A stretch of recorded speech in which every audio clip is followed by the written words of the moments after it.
Boulevard yang saudara lihat ini berangkat dari kota Yerusalem menuju Tel Aviv, ibu kota negara Israel.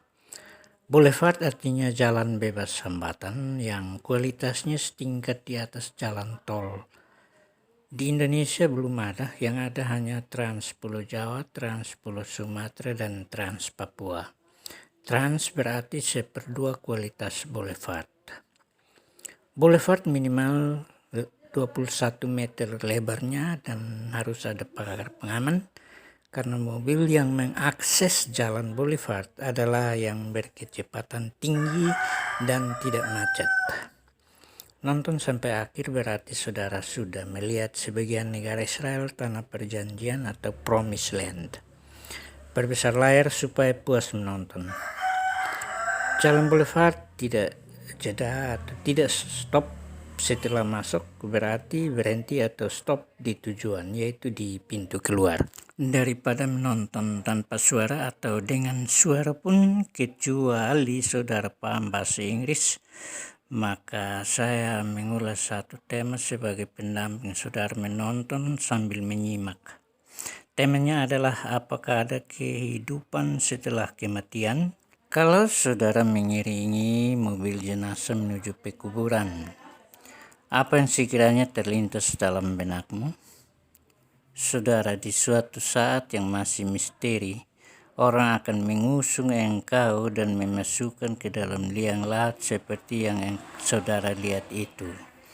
Dan jika saudara belum tahu roh saudara harus kemana, sebaiknya dengar secara teliti ulasan ini, sebab saudara sudah harus tahu kemana, bukan setelah putus napas dan telah menjadi bangkai, tetapi di saat ada roh Tuhan telah memasuki tubuh saudara.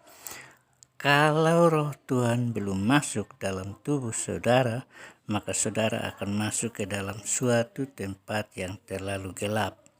Matius 8 ayat 12 atau Matius 7 ayat 23. Banyak ilmuwan fisika dan banyak yang lain-lain mempertanyakan kasus ini, dan sekitar 3.400 tahun yang lalu ada tulisan di kitab Ayub, yaitu Ayub 14 ayat 14 yang mengatakan, kalau manusia mati, dapatkah dia hidup lagi? Maka aku akan menaruh harap selama hari-hari pergumulanku supaya tiba giliranku. Banyak yang sudah tahu jawabannya, tapi banyak yang belum tahu jawabannya sampai dengan zaman milenium ini. Memang kasus Ayub 14 ayat 14 ini belum terpecahkan dalam benak para sebagian ilmuwan fisika modern. Mengutip laporan penelitian di Google Report Science oleh seorang profesor fisika di Fakultas Teknologi Amerika Serikat di Massachusetts University yang bernama Profesor Dr. Sean Carroll, meneliti partikel-partikel dalam tubuh manusia yang telah menjadi bangkai. Setelah melalui bermacam-macam tes laboratorium, dan beliau tiba pada kesimpulan bahwa manusia yang sudah mati tidak dapat hidup lagi. Isi laporan penelitiannya detail, berlandas pada hipotesa bahwa apakah partikel-partikel seluruh tubuh manusia dapat hidup kembali? Apakah beliau orang Kristen atau bukan? Tidak secara detail ID-nya, tetapi mengenai kebangkitan tubuh tidak dapat diuji secara laboratorium fisika, karena yang bangkit itu adalah tubuh roh, bukan tubuh fisik, karena darah dan daging tidak masuk dalam kerajaan Allah. Seperti Rasul Paulus telah menulisnya dalam 1 Korintus pasal 15 ayat 50-53, yang khususnya ayat 53 mengatakan, karena yang dapat binasa ini harus mengenakan yang tidak dapat binasa, dan yang dapat mati atau tubuh jasmani yaitu darah dan daging harus mengenakan yang tidak dapat mati. Saudara, banyak orang yang ingin hidup terus di planet ini, Dan ketika sakit, memohon ke sana, memohon kemari, minta kesembuhan dari Tuhan. Tapi saya mau beritahukan satu peristiwa sebelum terjadinya air bah, yaitu silsilah manusia sebelum itu. Kejadian pasal 5, seperti Adam hidup 930 tahun, Enos 905 tahun, Yared 960 tahun tapi akhirnya mati. Kenan 950 tahun akhirnya mati juga. Metusalah yang paling lama yaitu 969 tahun tapi pada akhirnya mati juga. Ada satu dibaca berita itu di Google.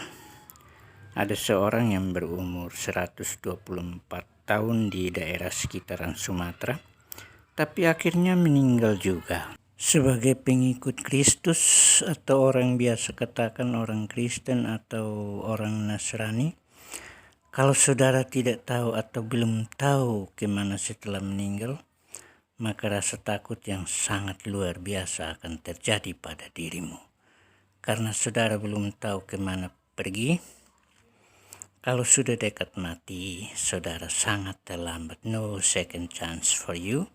Tidak ada kesempatan kedua bagi Anda karena menyiapkannya tidak instan seperti Super Mie rebus 5 menit jadi. Dia butuh proses panjang.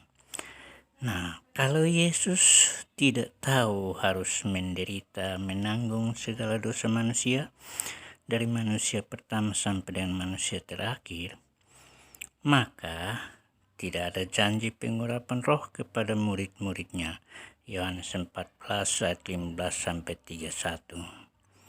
Dan tidak ada doa untuk murid-muridnya di Yohanes 17 utuh. Dan tidak ada perjamuan malam bersama di ruangan atas bersama muridnya yang sisa 11 orang saja. Dan tidak ada doa di Taman Getsemani. Lukas 22 ayat 39 sampai 46. Dan tidak ada berita kebangkitan. Matius 28 ayat 6 sampai dengan 8. Berdasarkan pertanyaan yang saya ajukan pada saudara, yaitu apakah manusia mati, dapatkah ia hidup kembali? Ribuan tahun yang lalu Ayub sudah ajukan pertanyaan ini. Tapi saudara, merujuk kepada informasi malaikat kepada Maria Magdalena dan kawan-kawan di pagi hari Minggu itu, bahwa Yesus telah bangkit. Matius 28 ayat 6 sampai 8. Ayat 6 dan 7 itu malaikat yang katakan, malaikat yang bilang, bukan kepada Maria Magdalena atau Mary Magdalena sendiri saja, tapi ada kawan-kawannya, ada saksi hidup. Ayat 6-nya dia berkata, ia tidak ada di sini. He is not here. Ia tidak ada di sini, sebab ia telah bangkit, seperti yang telah dikatakannya. Saudara, ini berita yang paling besar, paling spektakuler segala zaman. Tidak ada berita sebesar ini di dalam ajaran agama apapun di jagat raya ini. Tidak ada informasi sebesar ini. Selain ini, ajaran manusia. Selain ini, buatan manusia, agama buatan manusia. Saudara, kita perhatikan lagi ayat yang ketujuh yang masih kata malaikat. Segeralah pergi dan katakanlah kepada murid-muridnya bahwa ia telah bangkit dari antara orang mati yang ada dalam kuburan. Ia mendahului kamu ke Galilea. Di sana kamu akan melihat dia. Sesungguhnya aku telah mengatakannya kepadamu. Saudara, ini berita yang paling besar mulai dari Kejadian sampai dengan Wahyu. Yesus menang atas kuburan. Kuburan tidak dapat menutup Yesus. Kuburan terbuka dan Yesus keluar. Saudara, saya perkenalkan Tuhan yang hidup, bukan Tuhan yang mati. Apakah Yesus setelah keluar dari kuburan masih dapat berbicara atau berkomunikasi dengan orang yang masih hidup? Lihat ayat 9 dan 10, itu kalimat atau kata-kata Tuhan Yesus ketika menang atas kuburan dan telah mengenakan tubuh yang baru dan telah berada dalam kemuliaannya. Sebaiknya saya bacakan ayat 9 dan 10 untuk saudara. Ayat 9-nya berkata, tiba-tiba Yesus berjumpa dengan mereka dan berkata, salam bagimu. Mereka mendekatinya dan memeluk kakinya serta menyembahnya. Ayat 10, maka kata Yesus kepada mereka, jangan takut. Pergi dan katakan kepada saudara-saudaraku supaya mereka pergi ke Galilea dan di sana mereka akan melihat aku. Inilah jawaban atas pertanyaan Ayub yang diajukan 1600 tahun lamanya baru terjawab. Sampai dengan hari ini informasi seperti ini jarang atau hampir tidak terekspos sama sekali. Apakah sengaja dilupakan? Apakah ini bukan suatu beban tugas dan tanggung jawab? Apakah menganggap semua pengikut Kristus sudah tahu? Apakah menganggap tidak penting? Kita lihat kepada fakta yang terjadi bahwa tetangga kita banyak yang tidak tahu. Saya ceritakan sedikit pengalaman saya. Ketika saya dalam suatu perkunjungan ke negara-negara ASEAN dan mampir di Bangladesh, dan hotel manajer itu bertanya kepada saya tentang teman-teman wanita yang beserta kami tidak mengenakan penutup kepala selayaknya wanita muslim. Saya dengan lantang menjawab, mereka itu bukan agama Islam, Pak, tapi Kristen. Oh, begitu. Di Indonesia ada juga agama bule ya? Saya dengan enteng menjelaskan bahwa Kristen bukan agama bule, Tuhan. Karena Yesus datang ke dunia bukan bawa agama tapi jalan hidup. Oh yeah? I didn't even know that. Can you just tell me a bit about it? Artinya, oh ya, saya bahkan tidak tahu hal itu. Bisakah Tuhan menceritakan saya sedikit tentang hal itu? Peluang ini saya tidak sia-siakan. Kapan lagi saya dapat menginjil kepada jenis manusia lapar dan haus seperti ini?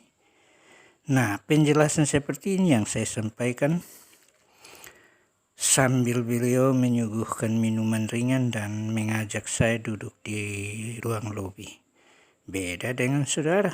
Saudara pasti menjawab saya, ulasanmu hampir saja membuat saya masuk Kristen. Banyak kita mengakui diri orang Kristen, tapi tabiat sehari-harinya agama lain lebih baik. Kita suka berkelahi, suka minum mabuk, main judi, napas pendek, merasa terhormat, suka meninggikan diri, tidak peduli sesama, peduli pun kecuali orang itu sakit berat dan hampir mati.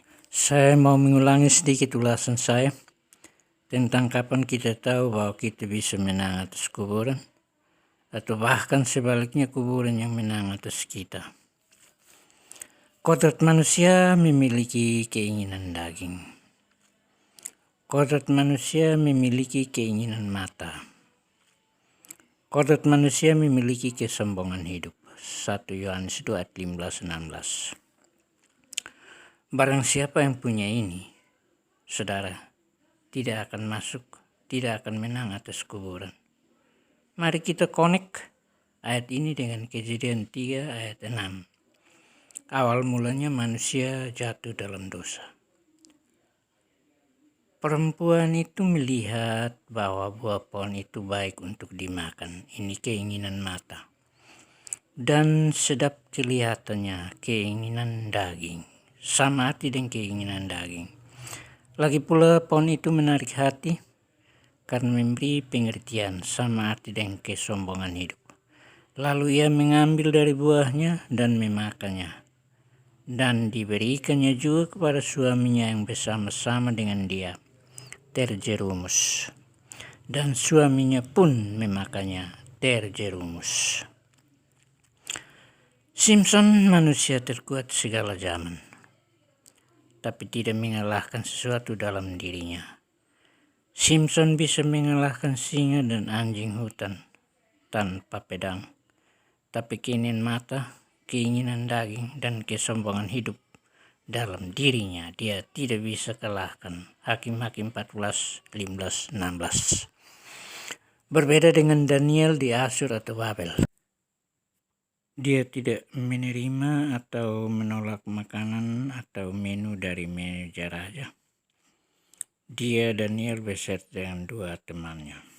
Yang berikut, dia tidak ingin mencicipi anggur yang ada untuk hidangan di meja raja. Dan yang berikut adalah dia menolak menyembah patung buatan Nebukadnezar, dan dia dengan teman-temannya harus menerima hukuman, yaitu dimasukkan dalam perapian yang menyala-nyala. Dan berikut adalah larangan Raja Darius untuk menyembah Allah lain selain Allahnya orang Asyur. Maka Daniel menolak, akhirnya harus masuk goa singa. 2 hukuman ini tidak mempan terhadap roh yang ada dalam diri Daniel dan kawan-kawannya. Kita lihat Esau dan Yakub. Ketika Esau pulang dari pekerjaan rutinnya, yaitu berburu binatang hutan, maka ia tidak mampu menahan keinginan dagingnya, keinginan matanya. Ketika melihat masakan adiknya Yakub, dan ia terpaksa harus menukarnya dengan hak kesulungan yang ada pada dirinya. Dan ketika pada momen atau waktunya untuk menerima berkat, maka ia harus ditolak karena awal mulanya ia tidak mampu menahan keinginan dagingnya, yaitu sepiring kacang merah untuk mengisi rasa laparnya. Sesuai tema yang saya lemparkan kepada yang mau menyimak ulasan itu, yaitu apakah manusia mati adakah dapat hidup kembali? Maka jawabannya adalah ya, dapat hidup kembali. Akan tetapi kasus utamanya ialah bukan hidup kembali untuk enak-enak, tetapi kita masih ada hadapi 2 kasus besar, yaitu pertama, hidup kembali untuk diadili dan dihukum, terutama kepada orang fasik. Dan yang kedua, hidup kembali untuk menerima mahkota. Khusus orang fasik ini saya mengutip cukup 1 teks saja, yaitu Mazmur 36 ayat 1 sampai dengan 4 yang berkata, dosa bertutur di lubuk hati orang fasik, rasa takut kepada Allah tidak ada pada orang itu, sebab ia membujuk dirinya sampai orang mendapati kesalahannya dan membencinya. Perkataan dari mulutnya ialah kejahatan dan tipu daya. Ia berhenti berlaku bijaksana dan berbuat baik. Kejahatan dirancangkannya di tempat tidurnya. Ia menempatkan dirinya di jalan yang tidak baik.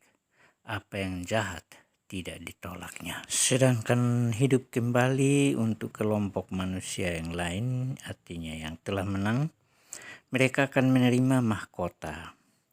Dan dalam perjanjian baru tercatat ada 5 jenis mahkota kehidupan, yaitu yang pertama adalah mahkota kehidupan diberikan untuk bertahan dalam percobaan dan bagi mereka yang mati martir karena mempertahankan imannya kepada Kristus. Itu tertulis dalam Yakobus 1 ayat 12. Berbahagialah orang yang bertahan dalam pencobaan, sebab apabila sudah tahan uji, ia akan menerima mahkota kehidupan yang dijanjikan Allah kepada barang siapa yang mengasihi Dia. Dan dilanjutkan di Wahyu 2 ayat 10 dengan berkata, jangan takut terhadap apa yang harus engkau derita. Sesungguhnya iblis akan melemparkan beberapa orang dari antaramu ke dalam penjara, supaya kamu dicobai dan kamu akan beroleh kesusahan selama 10 hari. Hendaklah engkau setia sampai mati, dan aku akan mengaruniakan kepadamu mahkota kehidupan atau the crown of life.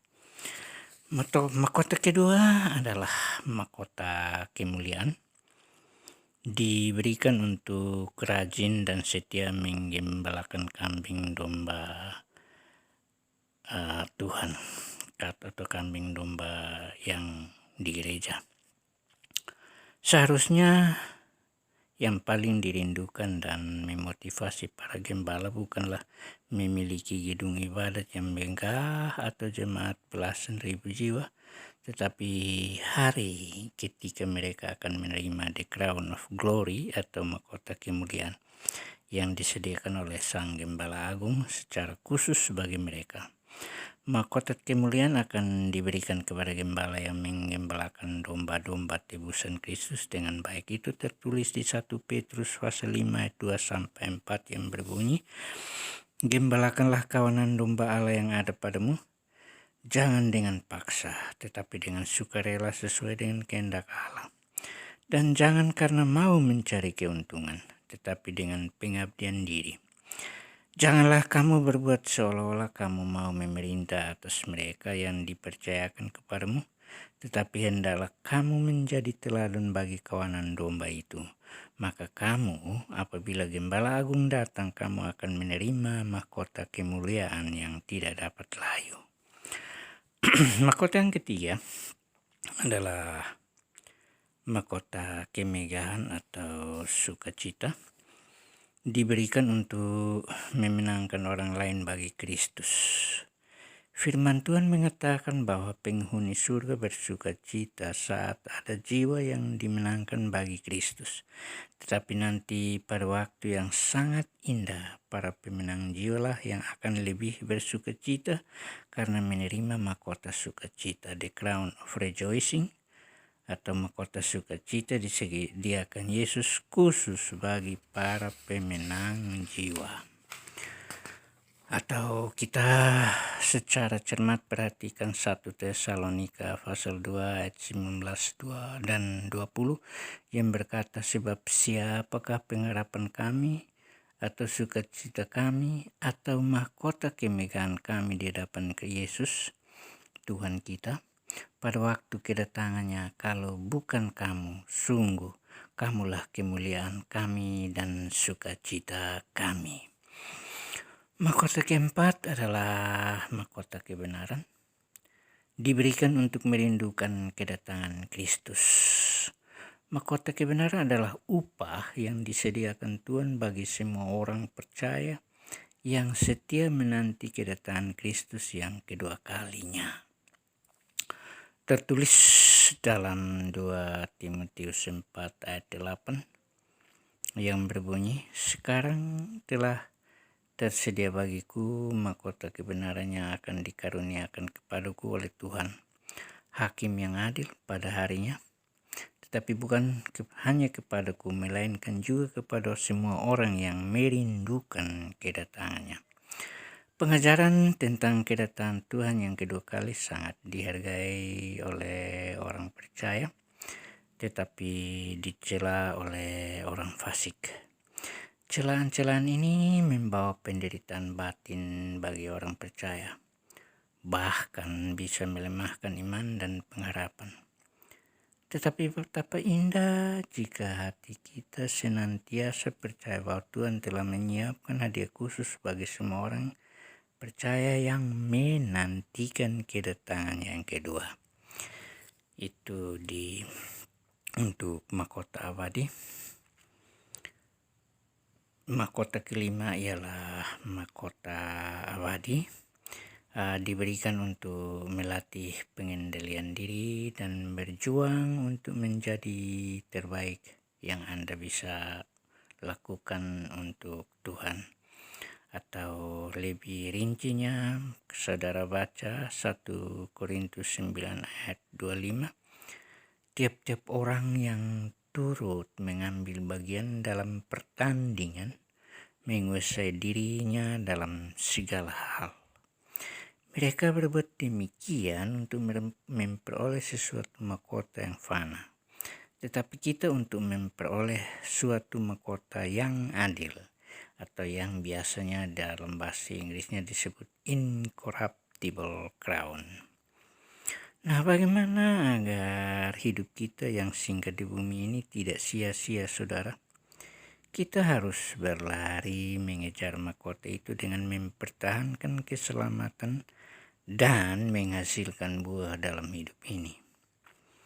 Mempertahankan keselamatan itu dengan cara bekerja segiat-giatnya sebagai seorang murid Kristus, supaya kelak kita mengenakan paling tidak 1 dari 5 Stephanos atau crown yang disediakannya. Untuk mendapatkan mahkota, kita harus mengikuti peraturan pertandingan dan mencapai garis akhir, serta tetap memelihara iman kepada Tuhan Yesus. Saya kutip 2 Timotius 2 ayat 5 yang berkata, seorang olahragawan hanya dapat memperoleh mahkota sebagai juara apabila ia bertanding menurut peraturan-peraturan olahraga. Atau 2 Timotius 4 ayat 7 ayat ini sangat-sangat terkenal karena ayat ini dipakai untuk pendeta mengkhotbahkan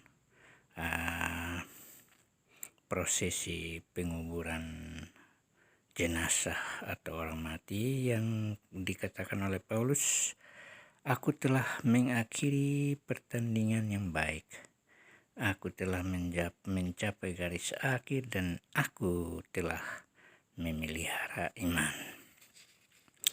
Saudara, Tuhan Yesus sendiri akan menganugerahkan Stephanus dalam bahasa Yunani atau crown bahasa Inggris sesuai dengan buah yang kita hasilkan setelah menjadi muridnya. Sebab Anak Manusia akan datang dalam kemuliaan Bapanya diiringi malaikat-malaikatnya. Pada waktu itu ia akan membalas setiap orang menurut perbuatannya. Matius 16 ayat 27. Saudara, tidakkah kita merindukan hari yang paling indah itu, di mana kita bertemu dengan mempelai yang sangat kita rindukan? Dan di dalam pertemuan itu, Dia memahkotai kita dengan kemuliaan yang sudah disediakannya sejak semula. Kalau saudara perhatikan Wahyu 3 ayat 11, aku datang segera, peganglah apa yang ada padamu, supaya tidak seorang pun mengambil mahkotamu. Ada 3 macam mahkota yang bersangkut paut dengan karakter. Karakter itu seperti saya sudah pernah katakan kepada saudara. Karakter itu yang satu bersifat abadi, satu bersifat kebenaran, dan satu bersifat kehidupan. Ada 2 mahkota yang bersangkut paut dengan pelayanan, yaitu kemegahan dan kemuliaan. Selayaknya kodrat hidup manusia bagaikan sebuah pertandingan. Ketika kita bertanding, kita bisa kalah atau menang.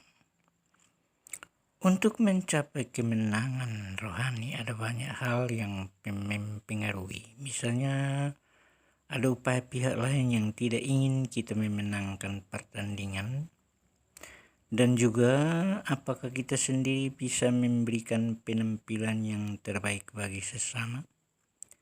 Saudara, penulis kitab Wahyu melihat jemaat Kristen di Smyrna adalah jemaat yang sedang bertanding. Apakah saudara bisa memenangkan pertandingan imanmu? Pertanyaan ini berat karena ini susah diukur, tidak ada parameternya, saudara. Setiap orang Kristen bisa menghadapi tantangan berbeda satu dengan yang lainnya. Ada orang yang sakitnya berat sekali dan dia tidak bisa berdaya. Orang yang satu tantangannya bisa lebih berat, sedangkan orang yang lain bisa lebih ringan. Tetapi ada satu yang pasti, yakni bahwa mereka yang memenangkan pertandingan iman akan mendapatkan mahkota yang tadi saya sebutkan. Jemaat Kristen di Smyrna sedang bertanding dengan para penguasa Romawi dan orang-orang Yahudi yang membenci, menekan, serta menganiaya mereka yang karena iman mereka. Tentu saja ini adalah pertandingan iman yang luar biasa dan berat karena menghadapi bangsanya sendiri. Bahkan jemaat Smyrna menjadi simbol bagi jemaat-jemaat Kristen modern yang juga diperhadapkan pada tantangan. Dan apalagi di Republik Indonesia kita menghadapi banyak tantangan karena kita hidup dalam pluralisme budaya.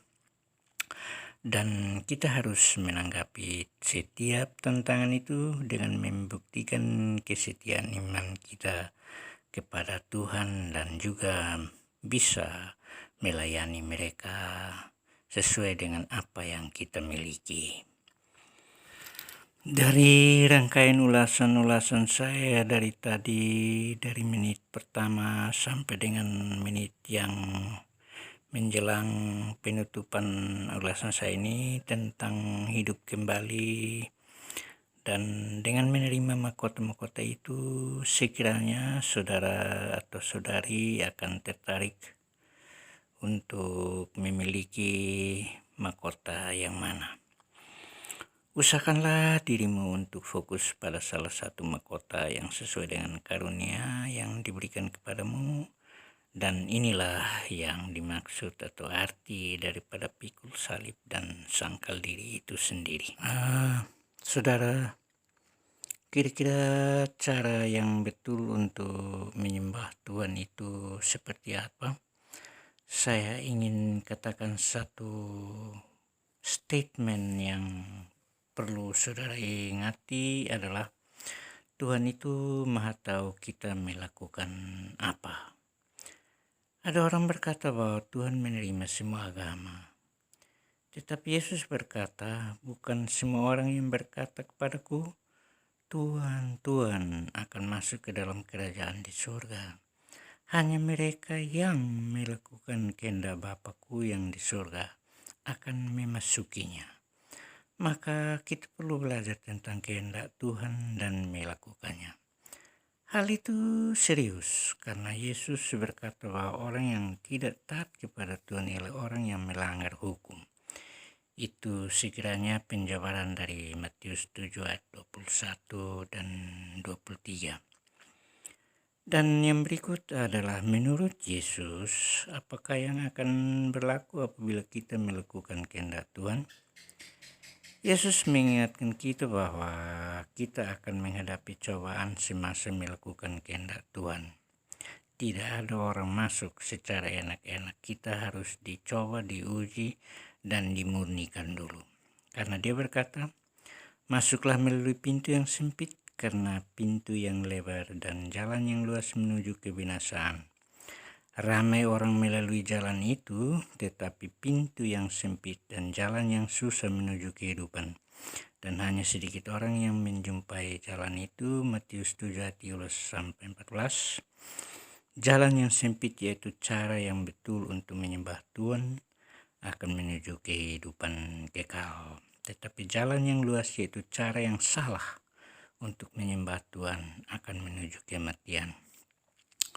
Allah Bapa sendiri tidak tahu siapapun dibinasakan, maka dia memberi semua orang peluang untuk belajar tentangnya.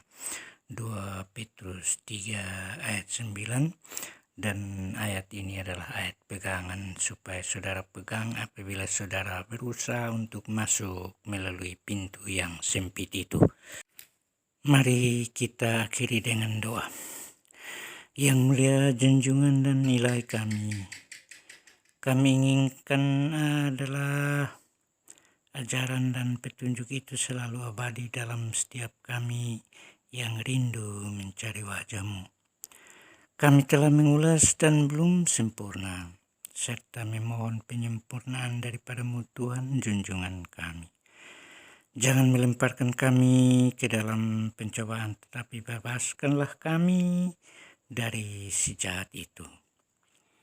Hamba-Mu ini memohon, jika yang mendengar firman-Mu ini tetap pada ajaran-Mu sebagai junjungan kami. Kami berterima kasih.